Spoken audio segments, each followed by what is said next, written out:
오늘 같이 나누실 말씀은 구약성경 느헤미야 7장 1절부터 4절 말씀까지입니다. 구약성경 느헤미야 7장 1절부터 4절 말씀까지입니다. 우리 말씀 다 같이 읽고 말씀의 은혜를 나누겠습니다. 1절부터 4절까지 같이 읽겠습니다. 시작. 성벽이 건축됨에 문짝을 달고 문지기와 노래하는 자들과 레위 사람들을 세운 후에 내 아우 하나니와 영문에 관한 하나냐가 함께 예루살렘을 다스리게 하였는데, 하나냐는 충성스러운 사람이요 하나님을 경외함이 무리 중에서 뛰어난 자라. 내가 그들에게 이르기를 해가 높이 뜨기 전에는 예루살렘 성문을 열지 말고 아직 파수할 때에 곧 문을 닫고 빗장을 지르며 또 예루살렘 주민이 각각 자기가 지키는 곳에서 파수하되 자기 집 맞은편을 지키게 하라 하였노니, 그 성읍은 광대하고 그 주민은 적으며 가우은 미처 건축하지 못하였음이니라. 아멘.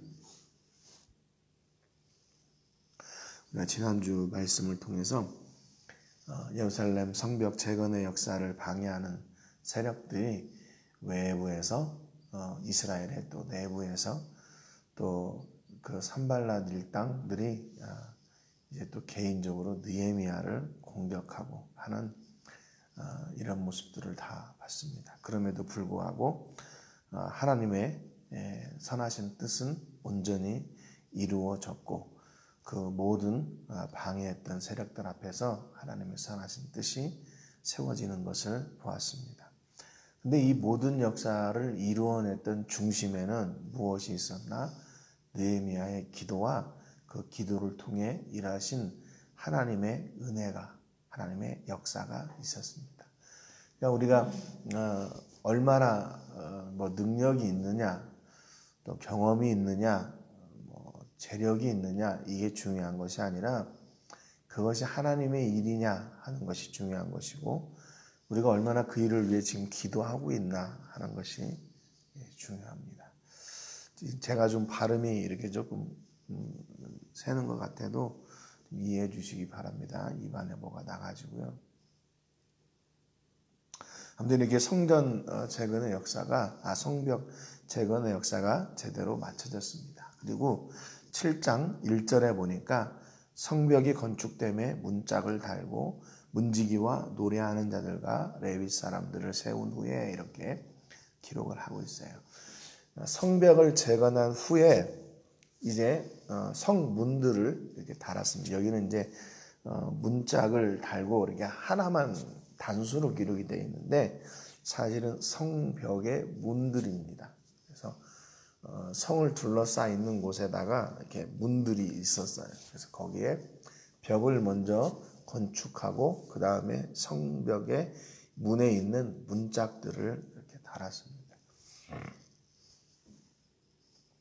이제 문짝을 달고 거기 문지기와 노래하는 자들과 레위 사람들을 세웠다 이렇게 기록하고 있죠.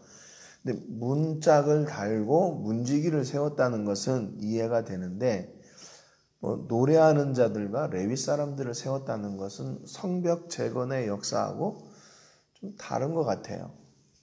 이 얘기는 무슨 얘기냐면, 지금 이스라엘에게 있어서 성벽을 재건했다는 말은 무슨 얘기냐면 성전을 재건했다는 말하고 이게 같은 말입니다. 그러니까 느헤미야가 예루살렘의 그 회파된 성벽을 재건하고 그 다음에 성벽에 있는 문들을 다 달고 그 문을 지키는 문지기들을 세웠을 뿐만 아니라 이제 성전을 제대로 운영하기 위해서, 쉽게 얘기하면 성전을 제대로 이렇게 돌아가게 하기 위해서 노래하는 자들과 레위 사람들을 세웠다는 거예요. 레위 사람들을 세웠다는 말은 무슨 얘기냐면, 원래 레위 족속들이 있잖아요. 그러니까 레위 족속들이 담당하는 그 각각의 제사와 그 예배에 맡은 역할의 일들을 감당하도록 각 부서를 이렇게 나누었다 그 말입니다. 특별히 그래서 노래하는 사람들, 그리고 성전 일을 돕는 사람들, 또 제사의 일을 돕는 사람들, 그 레위 사람들이 맡아야 되는 그 일들을 이렇게 구별을 했다는 것이죠. 그래서 레위 사람들을 세웠다 그 말은 각각의 그런 직무를 맡을 수 있도록 성전에 온전히 일들이 이루어질 수 있도록 이렇게 준비를 했다 그 말입니다. 그런데 2절에 보니까 내 아우 하나니와 영문에 관한 하나냐가 함께 예루살렘을 다스리게 하였는데 그랬습니다. 내가 이 성문을 세우고 그 일을 지키는 일을 담당하는 사람을 세운 거예요. 여기 예루살렘을 다스리게 했다. 이 다스리다는 말은 히브리 말로 차와라고 하는 말인데 이게 명령하다, 부과하다, 지명하다, 부탁하다 뭐 그런 뜻이에요. 다스린다는 뜻 그런 의미하고는 조금 이게 거리가 있는 말입니다. 실제로 다스린다는 말은 느헤미야 3장 9절에 보면 그 다음은 예루살렘 지방의 절반을 다스리는 후루의 아들 르바야가 중수하였고 그러면서 그 관원들이 다스린다. 이게 다스린다는 말이 있거든요. 이 다스린다는 말은 히브리 말로 사르라는 말인데 우두머리다, 뭐 방매, 두목 그런 말이에요. 그러니까 엄밀하게 이 다스린다는 말은 무슨 얘기냐면 책임을 맡게 했다 그 말입니다. 현대인의 성경에는 예루살렘을 다스릴 책임을 맡게 했다 그렇게 번역했고 새번역 성경에는 예루살렘 경비를 맡겼다 이렇게 번역을 하고 있습니다. NIV 성경에서도 이런 책임을 부과하기나 책임을 지게 했다 이렇게 번역을 했거든요.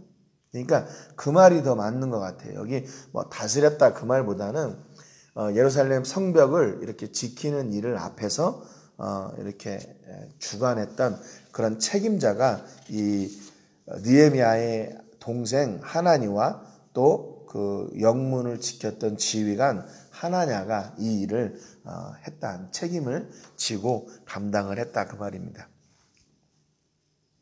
그런데 어떤 일을 맡길 때 여러분 그런 거 있잖아요. 내가 어떤 일을 내가 그 어떤 사람한테 맡기고 싶어요.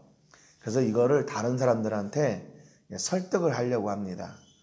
그러면 무엇을 얘기해야 되냐면 내가 왜 이 일을 이 사람한테 맡기고 싶은가 하면 이 사람은 이 일에 경험이 많고 또 이 일을 원래부터 전공했고 또 이 사람이 이렇게 이런 능력이 있고 뭐 이런 그런 것들에 대해서 쭉 아마 이야기를 할 겁니다.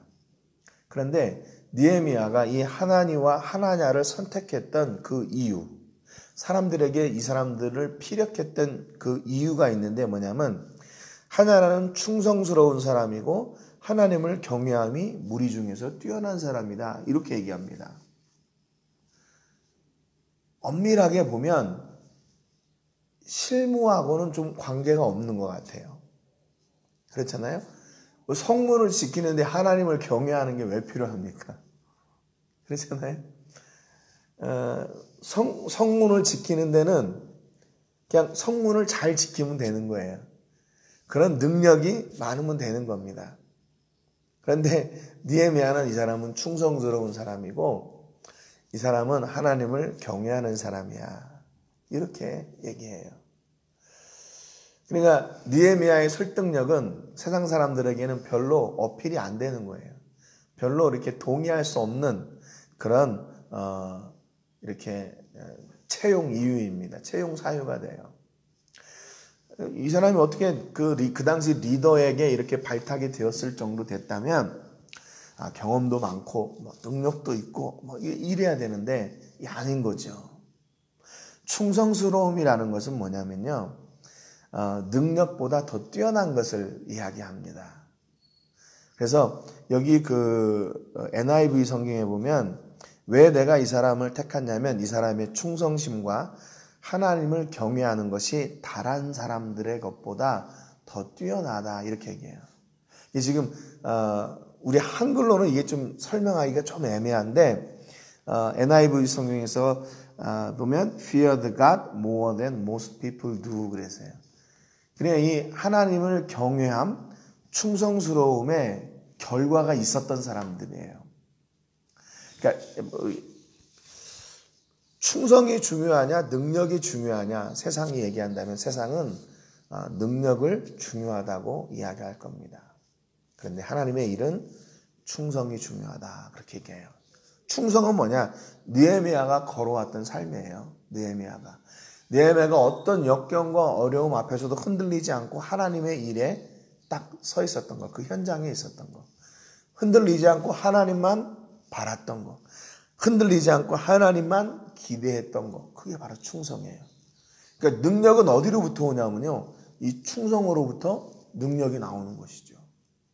만약에 느헤미야가 어려움이 있을 때마다 다른 길에 가 있고 그 일을 포기했고 중단했고 했다면 아마 예루살렘 성벽이 재건되지 못했을 겁니다.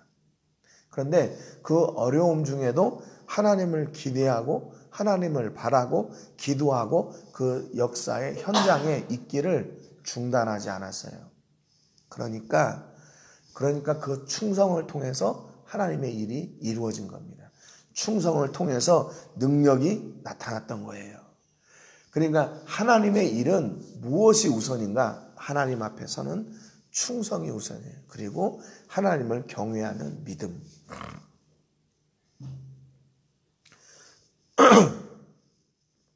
그런데 이 하나니와 하나냐는 그 일이 그 삶의 결과가 있었던 사람들이에요.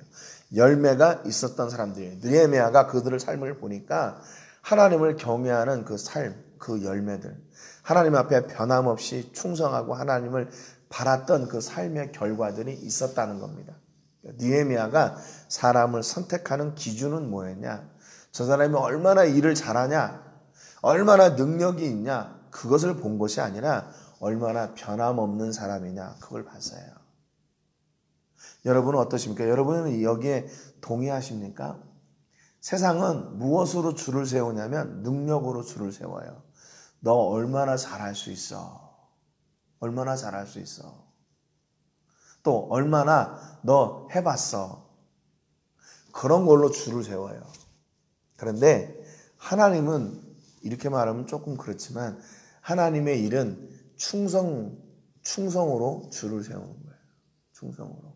하나님이 보시는 것은 우리의 충성이고 믿음인 거예요. 하나님의 일에는.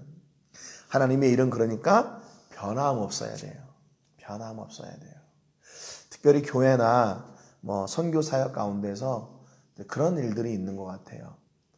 변함없는 일들보다는 뭔가 이렇게 프로젝트로 일이 있을 때 막 뭘 해내고 또 그 기간을 통해서 일을 막 만들어내고 또 그것이 끝나면 딱 정리가 되고 그런 일들이 많이 있는데 교회의 사역은, 선교의 사역은, 생명의 사역은 변함없는 사역이어야 돼요. 변함없는 사역. 그래서 그것이 바로 충성이라는 것이죠. 그래서 능력은 어디로부터 오나? 하나님을 향하는 그 충성을 통해서 능력이 나와요. 그래서 느헤미야는 그 성벽 재건을 마치고 그 성문을 지키는 그 일에 충성된 자들 그리고 믿음의 사람들을 불러 세웁니다. 하나님의 일은 그러니까 능력으로 하는 게 아니에요. 능력은 두 번째예요. 첫 번째는 뭐냐? 충성과 믿음이에요. 그 안에서 능력이 나오게 되는 겁니다. 여러분 그러니까 결국에 능력이 두 번째로 나오니까 느헤미야처럼 그 삶을 통해서 증명되는 게 뭐예요? 하나님의 은혜가 증명되는 거예요. 내 능력으로 했다면 내가 증명되겠지만 하나님의 은혜로 했으니까 하나님의 능력이 증명되고 하나님의 은혜가 증명되고 하나님의 영광이 증명되는 겁니다. 여러분 지금 이 시기가 우리가 아무것도 할 수 없는 시기입니다. 이게 아니라 지금 이 시기는 어떤 시기예요? 하나님의 영광을 증명하는 시기예요. 우리의 충성과 우리의 믿음을 계속해서 고백하는 시기입니다.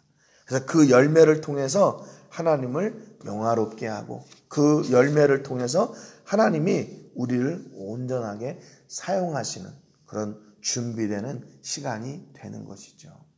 그래서 우리의 충성과 믿음은 어떻게 돼요? 우리 삶의 열매로 반드시 드러나게 돼 있어요.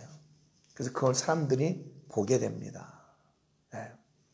3절에 보니까 내가 그들에게 이르기를 해가 높이 뜨기 전에는 예루살렘 성문을 열지 말고 아직 파수할 때에 곧 문을 닫고 빗장을 지르며 또 예루살렘 주민이 각각 자기가 지키는 곳에서 파수하되 자기 집 맞은편을 지키게 하라 그랬습니다. 그러니까 이것도 느헤미야가 잘 가르쳐 줬어요. 해가 뜨기 전에는 성문을 열지 말고 파수할 때는 문을 닫고 빗장을 질러놓고 그렇게 해라. 왜냐하면 아직도 그 외부의 적들로부터 안전하지가 않으니까 늘 대비하고 방비해야 된다 그 말입니다. 그런데 예루살렘 주민이 각각 자기가 지키는 곳에서 파수하되 자기 집 맞은편을 지키게 하라 그랬습니다. 그러니까 이 파수하는 일을 하나니와 하나냐 그 둘이 한 게 아니라 이 사람들은 책임자고 각 성을 맡아서 이렇게 각 성문 맡아서 파수하고 경계하는 사람들은 이스라엘 그 백성들이었어요.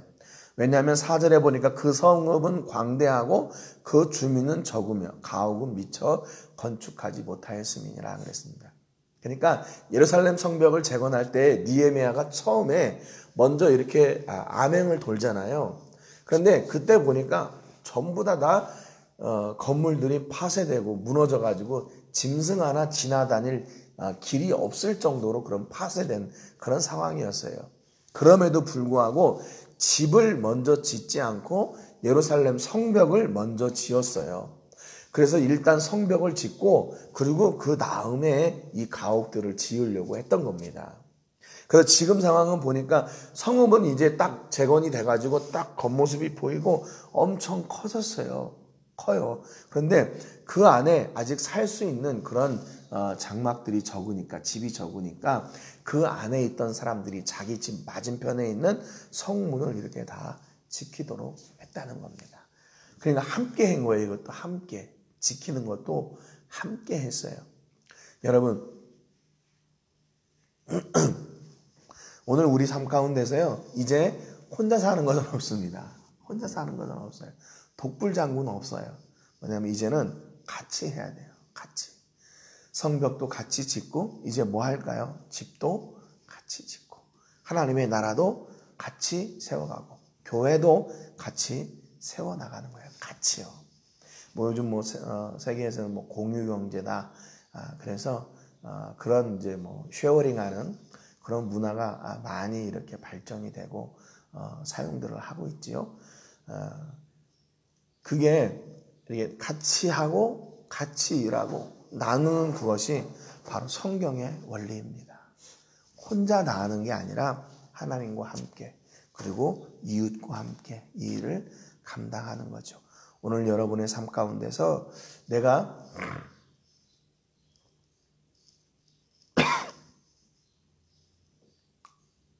하나님 앞에 믿음으로 나가는 사람인가 아니면 나의 능력으로 나가는 사람인가 여러분 좀 생각해 봤으면 좋겠습니다. 그래서 우리가 하나님 앞에 드릴 수 있는 것은 우리의 믿음과 충성이 돼야 되지 나의 능력이 되어서는 안 돼요. 내가 이렇게 잘합니다. 내가 이렇게 다 이루어 놓았습니다. 라는 게 아니죠.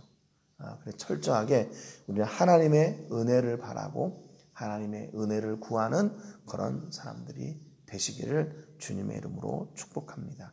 오늘 기도하실 때는 우리가 입양하고 기도하고 있는 미전도구 종족 가운데 미초학간에 거주하고 있는 나우아들 종족을 위해서 기도해 주시기 바랍니다. 종족 가운데 심겨진 복음의 씨를 통해서 더 많은 열매가 맺어지게 해주시고 우리 교회에도 복음 전할 수 있는 그런 전도의 문을 열어주시기를 위해서 기도해 주시기 바랍니다. 지금 멕시코와 할리스코는 6월 1일부로 많은 또 더 규제가 좀 완화가 되고 풀려 나가게 됩니다. 그런데 여전히 지난주보다는 조금 줄어든 것 같아요. 점점 조금 줄어든 것 같은데